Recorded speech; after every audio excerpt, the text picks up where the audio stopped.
Good morning, everybody. Come on in. Have a hug. We all need it. Okay, hug yourself. Yes. Okay, good morning. It's 9 o'clock here, and I decided it was time to do a video. Why? Because no magic, no miracles. But what's the magic? The light. The light is the magic. Because I want to talk about this right now because spring is coming, the faster growing season. But you know, quite often you hear, oh, our orchids are resting in the winter. And it isn't spring yet. They're resting. They don't need as much of light. They don't need as much food, water. But you know what? It's not really like that, because when your orchids are in spike and bud and flowering, they need lots of magic. And we're going to talk about supplying that magic to your orchids. So it's up to a point, and so let's just discuss our Phalaenopsis hybrids, because these are your no ID grocery store orchids that you get. And if you get into the species, I want you to understand they each should be searched out to find the different things a species orchid, one that comes with a name, prefer. Margaret East has lots of species orchids and has done a wonderful job of learning, and I've known her since I started this channel, and we visit back and forth at times. But she has so graduated to so many different species, where mostly I have them. I don't have a grow room. I'm not controlling temperature and light. They are living under my conditions, except where I twig it a little bit. So, okay, no magic, no miracles. The foliage of your orchid should help tell you how your orchid is doing as far as light. So, if you have a big leaf Phalaenopsis, like this, imagine these are like solar panels. So they draw in the light.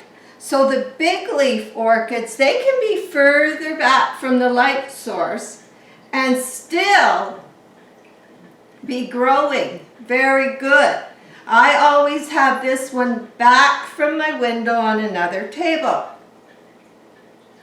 This has very firm heart. I mean, if I was to try and bend this, it would break.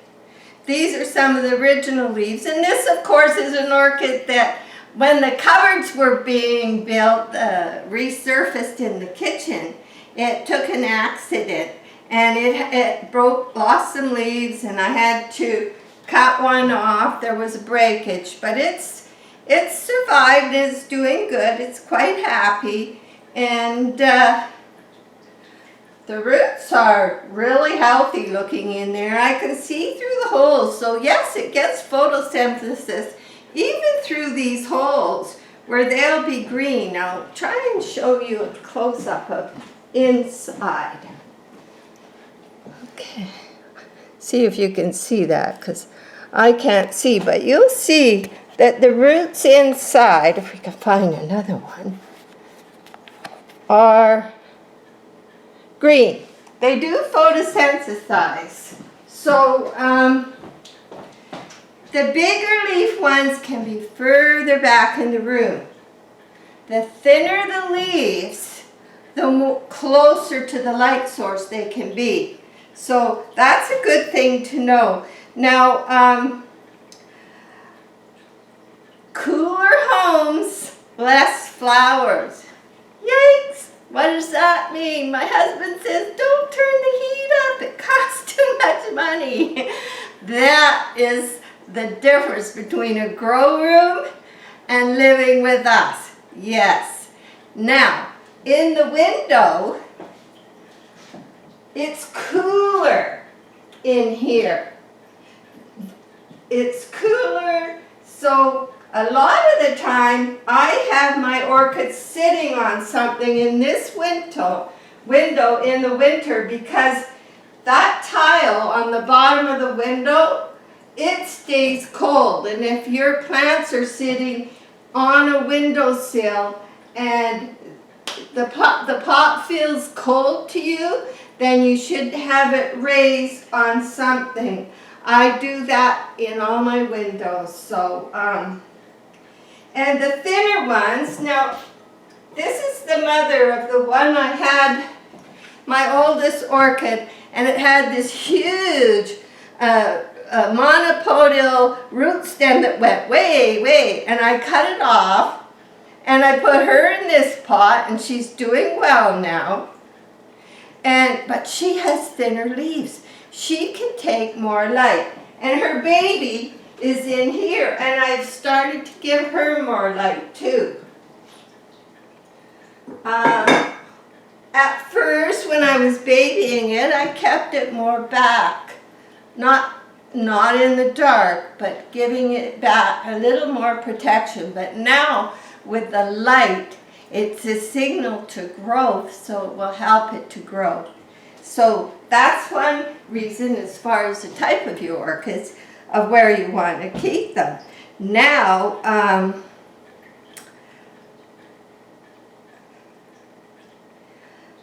temperatures of your room. Now, orchids do amazing fast growth at about 80 degrees. 80 degrees is like optimum. If you get to 90, like in the summer when it's really hot out in the solarium, growth will slow. And quite often in the greenhouses, what they do is they keep, when they don't want their orchids to spike yet, they keep the temperatures up high so they won't. The orchids will not spike when it's that hot. They like between a 70 and 80 is really like perfect for growing these orchids. So we never have our house temperature over 70. And near the windows, it's cooler. So that is when when spring is coming, we want to know that quite often you'll read the best time to pot an orchid is during the root growth, during the growth period. And this is true. Unless you've got one and you've got it in the summer and the roots are in bad condition. Always do it right away. I always repot my orchids that come in moss right away, because the first thing you do is just make sure that plant is healthy ASP. They are not looked after. They've been in that same condition for a long time, and you want to get them out of it. But now, if you're new to orchids and you want to buy an orchid, we're coming to the best time for you to go buy that orchid. Now, that doesn't mean you don't change it, the medium, but it means this is the best time to change the medium, because the light and the longer days and the warmth starts to tell those orchids to grow. So even though you've changed the medium, and we all know that no matter what medium you change, if you change what your orchid is in to something else, that orchid, most of its roots will die back and it will grow new roots to suit that medium. And one reason I like bark is because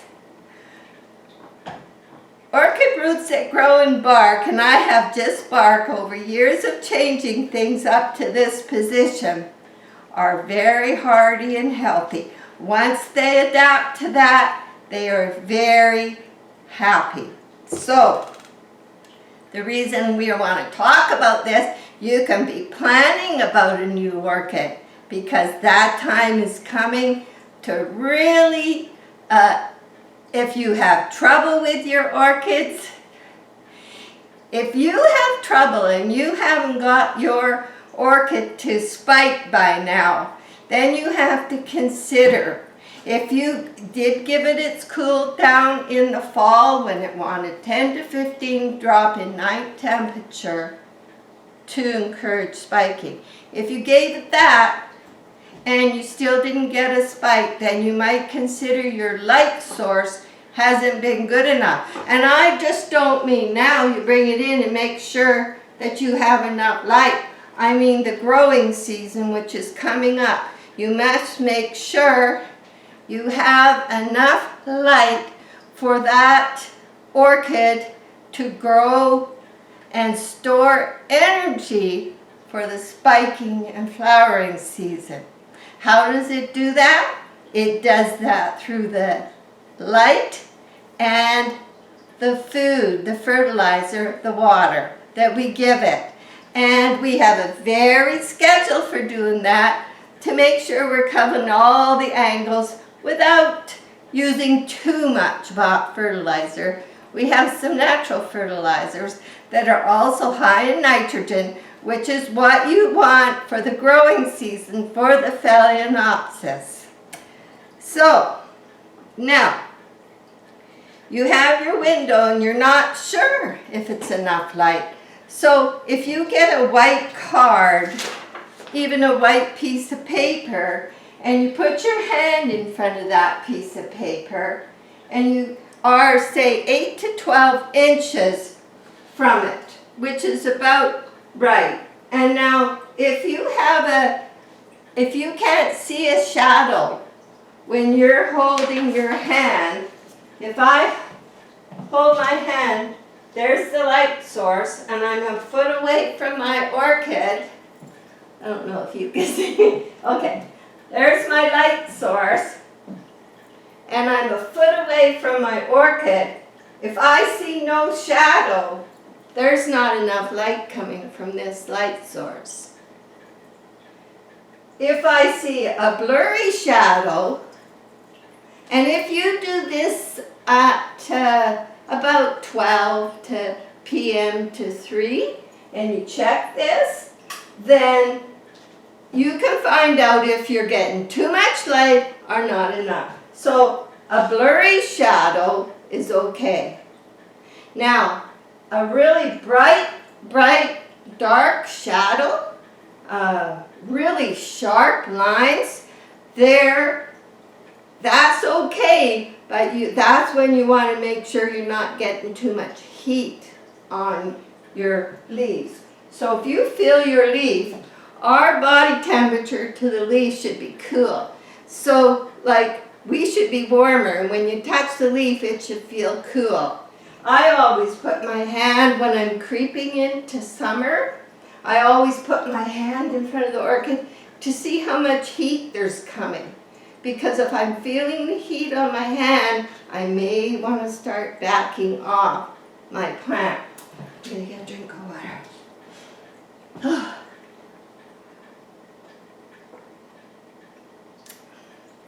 Lemon juice and water. Okay. Now, window sources. The only windows I have for orchids are the front window, which is south. And that window is too hot, and all summer in our heat here, those curtains are closed. That south window can be okay if you have a sheared curtain that you're closing and you're not in an area where you have extreme deserty hot heat coming in that window. You won't want even a shear there because you're going to heat up your room. So I can't place mine in the front living room window. Now, the best window source is your east side, your morning sun. And if you have windows on the east side, that is perfect. I wish I did. in our bedroom, which is the east side, we have a small bedroom window like this on each side of the bed. And I'm thinking a little greenhouse window would be good there, because in the winter it would be cool enough there. The dendrobiums I'm finding like to be about 52 in the nights. The back of the house is cooler, that side is cooler. I can have the blind down, they get light, but they get cooler. So I'm thinking about saving for that. But I don't have any east facing windows enough for all my orchids. So this is west, and it gets very hot. The advantage of the west side is that in the winter, like now, I don't have to worry about overheating, but I get lots of light. Plus these even get more light because they're going out. So I'm getting lots of light, and all winter I don't have to worry about that. Now you don't in your winter want to have your orchids touching that glass, because that will cause some damage. You want to have them backed away. I keep my misters there so that they mist this area, but my orchids are on a shelf, so that as it gets hotter and hotter, I won't have any orchids there, and it won't be time to move them out onto the patio or the lanai. It's screened, it's all glass. So I back them all off and keep them in the house until it's good enough to put them outside. So the other advantage of this west window, if you put sheer curtains, which I didn't do there, they could all be in here. I didn't do that, but what I did do is I have these Venetian blinds. So, and I have my misters in the window, and I can put some orchids in there, maybe on a dull day, but it's been warm and dry. I can bring that Venetian blind round, down, and it's like, it gives them like going in the sauna. They get all this humidity. And I have done that in the heat of the warmer days, but never in the winter. So, and the north side is not going to be enough light for your orchids. So this works for me. And then, like I say, you can have tables inside, whatever way that you're just not too close and you've checked your lights. So I hope that helps with that. And then I have found moving my orchids out for the summer, and it's probably not till June that I'm doing that. I found they love it. They just grow and grow. Why? Because they're in that magic 80-degree area most of the time. Now sometimes, because that room is all glassed in, it rises to 90 and 100. But here, our nights always cool down. Plus, I have the orchids on the east side with a completely shade over the top of the glass. So all these things to consider, but now's the time to start thinking about light and nutrition and being prepared, because I'll be searching for my next new orchid as soon as our mailboxes aren't freezing, our ground isn't freezing, and I'll be very happy. And I just would like one a little bit different, but a hybrid phal, but you know what I want. Anyway, I hope that helps a little bit. And I've been thinking of coming back a little sooner to do the next video, but with something, another plant, but not an orchid. So that'll be kind of different. So I hope that helps you, and I hope you're keeping well, and I'm hoping everybody's getting happy and healthy. And I love you. I love your comments. Thanks for all the support, and most of all the comments, because I get to visit with so many people I've got to know over the years, and even the new people. Don't be afraid to ask me whatever you want to ask me about orchids, and I'll be glad to help if I can. So, bye for now.